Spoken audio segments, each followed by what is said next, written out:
Здравствуйте, уважаемые зрители, уважаемые подписчики. С вами Валерий Табаков, юрист.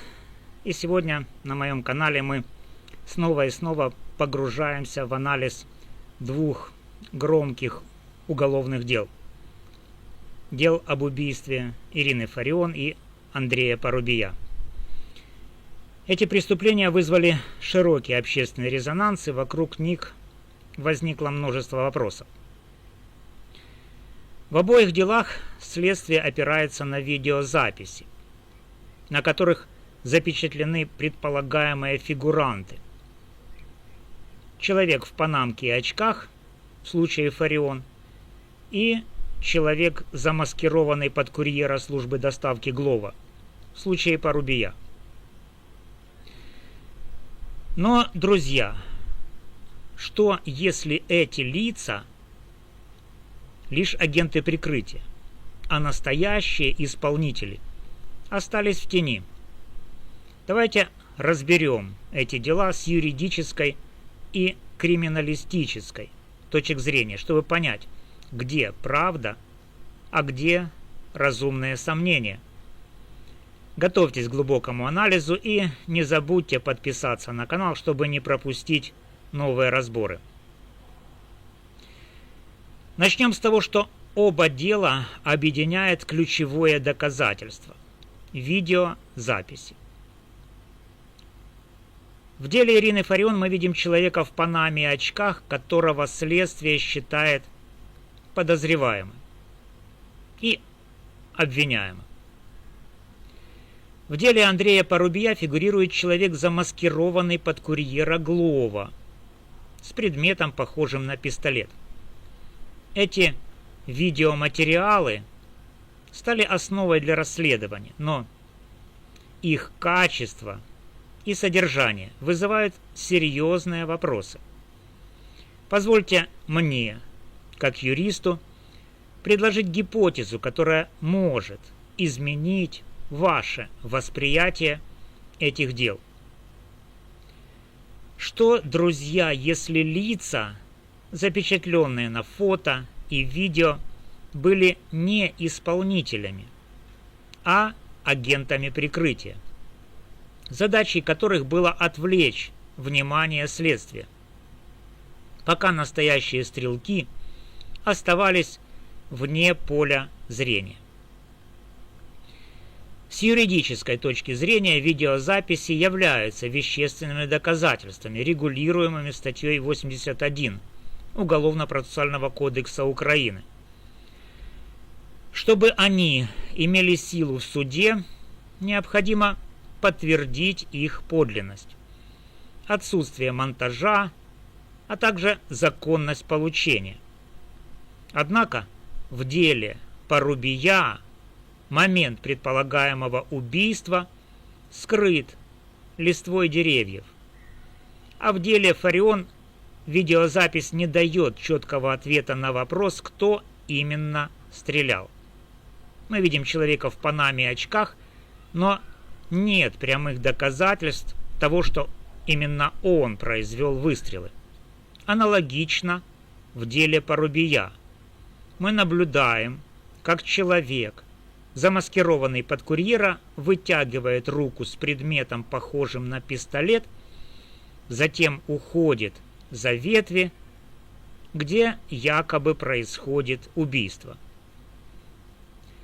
Но, друзья, а что, если это была постановка, а выстрелы производились из другого места, например, из окна здания? Криминалистически такие видеозаписи требуют тщательной экспертизы. Современные технологии позволяют улучшить качество изображения, провести анализ движений, идентифицировать предметы в руках и даже попытаться установить личность фигурантов. Например, в деле Порубия важно определить, действительно ли в руке человека был пистолет, или это был предмет, имитирующий оружие, чтобы создать видимость его причастности. Без таких исследований видеозаписи остаются лишь косвенным доказательством, а гипотеза об агентах прикрытия становится вполне правдоподобной. Если реальный стрелок находился в другом месте, скажем, в здании или за другим укрытием, то лица на видео могли быть использованы для отвлечения внимания, что является распространенной тактикой в заказных убийствах. Одной из главных проблем в обоих делах является отсутствие орудия преступления, что исключает возможность проведения баллистической экспертизы. Баллистическая экспертиза – это золотой стандарт в расследовании огнестрельных убийств. Она позволяет определить тип оружия, его технические характеристики, соответствие гильз и пуль конкретному стволу, а также траекторию выстрела. Без этих данных следствие оказывается в тупике, особенно если предполагаемые исполнители на видео лишь агенты прикрытия. В деле Ирины Фарион оружие не найдено, и баллистическая экспертиза не проводилась. Это означает, что нет возможности подтвердить, что человек в панаме и очках стрелял, и что использованное им оружие соответствует ранениям жертвы. В деле Андрея Порубия ситуация аналогична. Оружие не обнаружено, а момент выстрелов скрыт листвой. Без баллистических данных мы не можем однозначно утверждать, что человек, замаскированный под курьера Глова, был стрелком. Более того, гипотеза об агенте прикрытия усиливается. Он мог имитировать стрельбу, чтобы привлечь внимание камер, в то время как настоящий исполнитель находился в другой точке, например, в здании, откуда и были произведены выстрелы. С криминалистической точки зрения отсутствие баллистической экспертизы требует усиленного внимания к другим видам исследований. Например, трассологическая экспертиза. Если на месте преступления были найдены гильзы, их необходимо исследовать на наличие отпечатков пальцев, ДНК или следов обработки. Важно исключить возможность подброса гильз, что иногда используется для запутывания следствия. Например, гильзы могли быть оставлены умышленно, чтобы направить расследование по ложному пути. Судебно-медицинская экспертиза. Анализ характера ранений, углов входа пуль, их калибра и траектории может указать на позицию стрелка. Если пули вошли под углом, не соответствующим позиции человека на видео, это подтвердит гипотезу о другом исполнителе. Экспертиза видеозаписей. Улучшение качества изображения и анализ движений помогут определить, действительно ли фигуранты на видео совершали выстрелы, или их действия были постановочными. С юридической точки зрения отсутствие баллистической экспертизы создает значительные пробелы в доказательной базе. Согласно статье 62 Конституции Украины и статье 17 Уголовно-процессуального кодекса Украины лицо считается невиновным, пока его вина не доказана в установленном законом порядке. Если следствие полагается только на видеозаписи, где предполагаемые исполнители могут быть агентами прикрытия, это не обеспечивает достаточной уверенности для обвинительного приговора. Бремя доказывания лежит на стороне обвинения.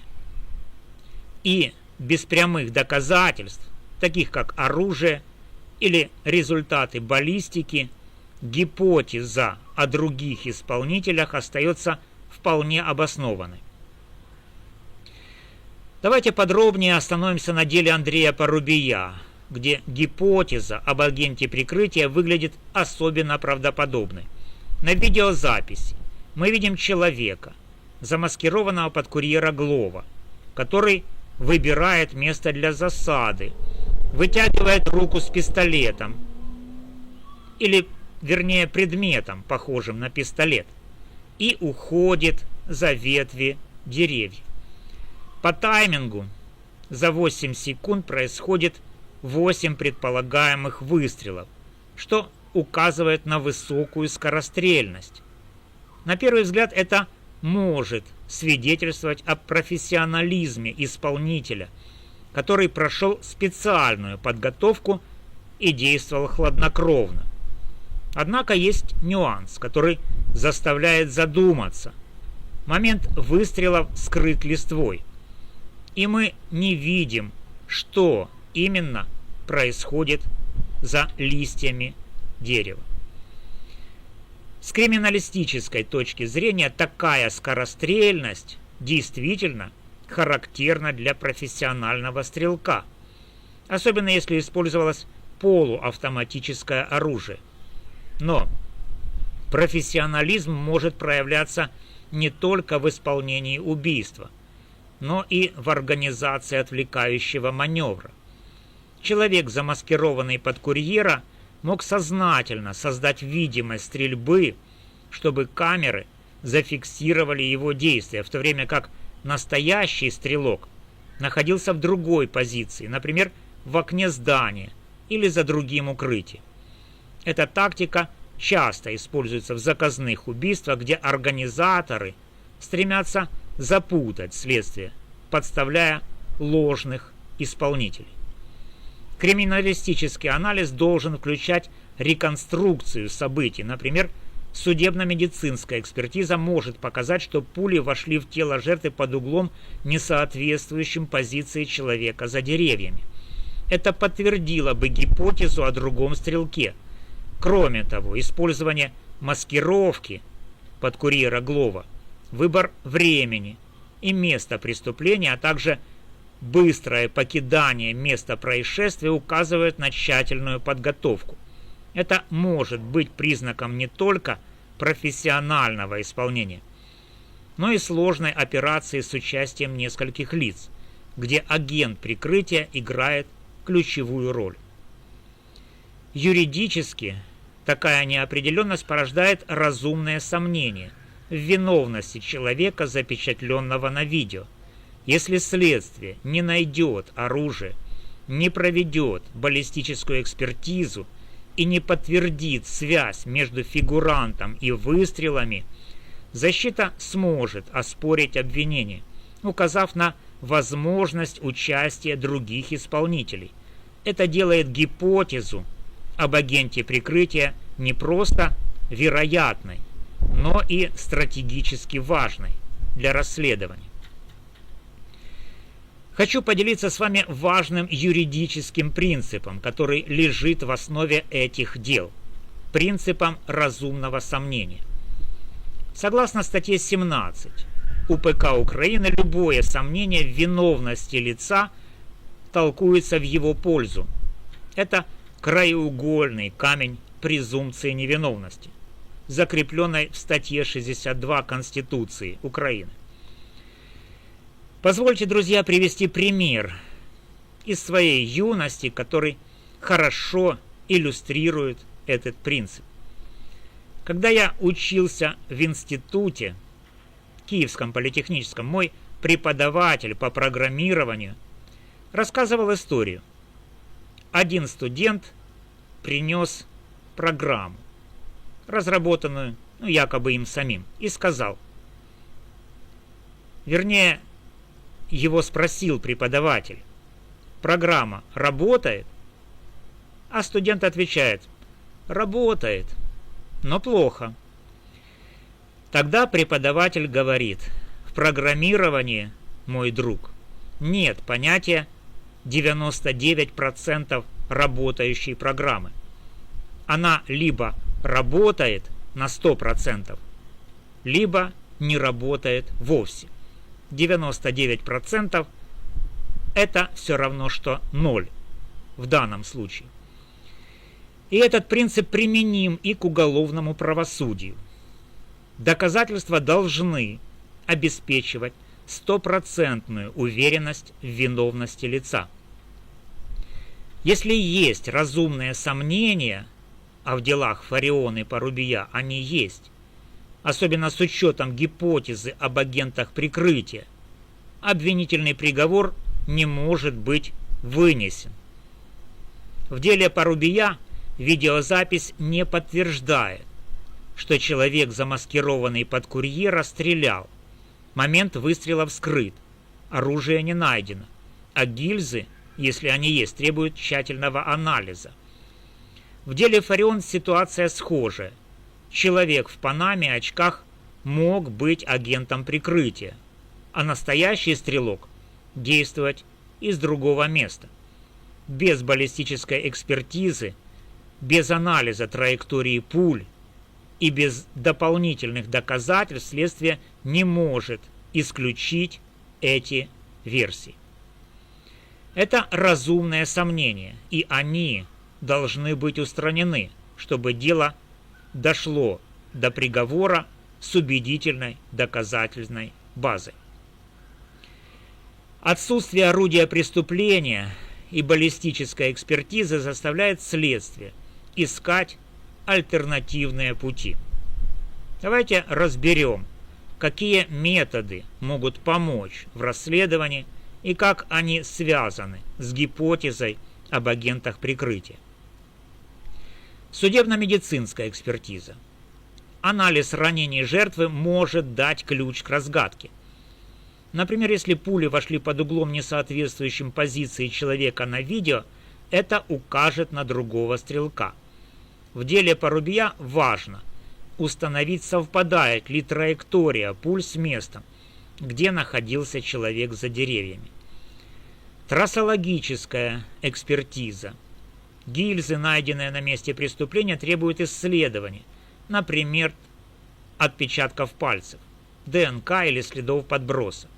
Если гильзы были оставлены умышленно, это может быть частью сценария с агентом прикрытия.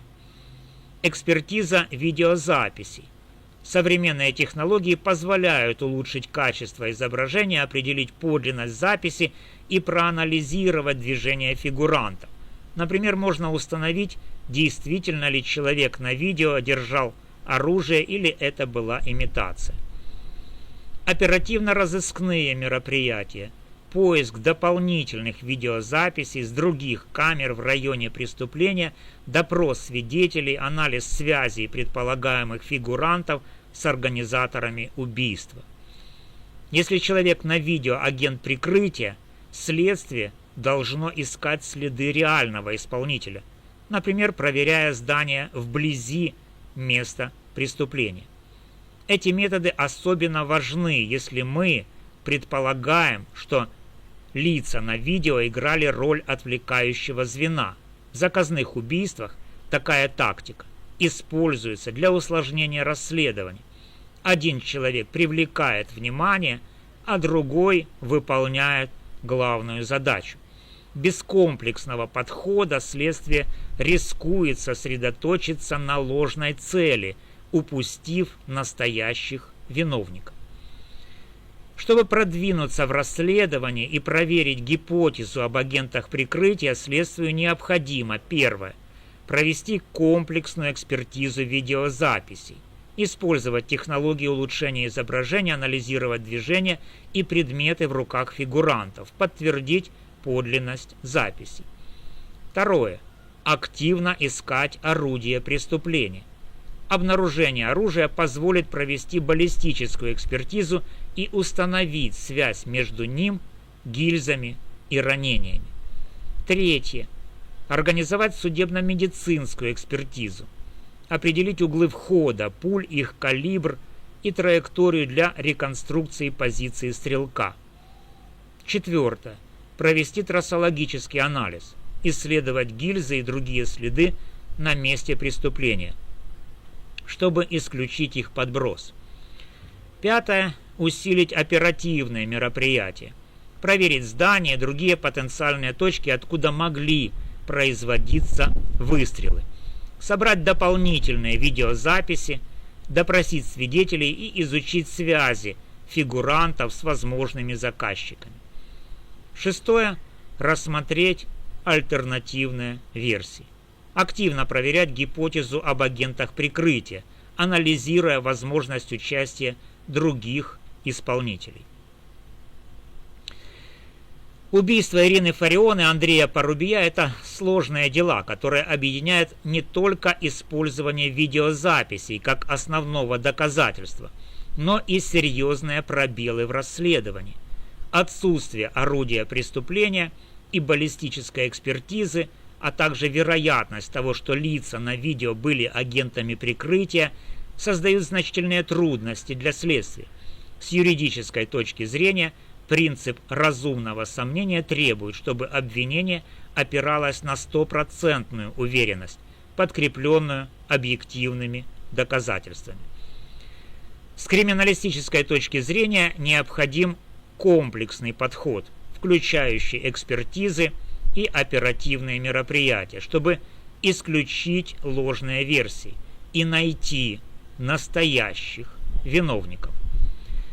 Друзья, я убежден, что правда в этих делах достижима, но только если следствие будет действовать профессионально и скрупулезно.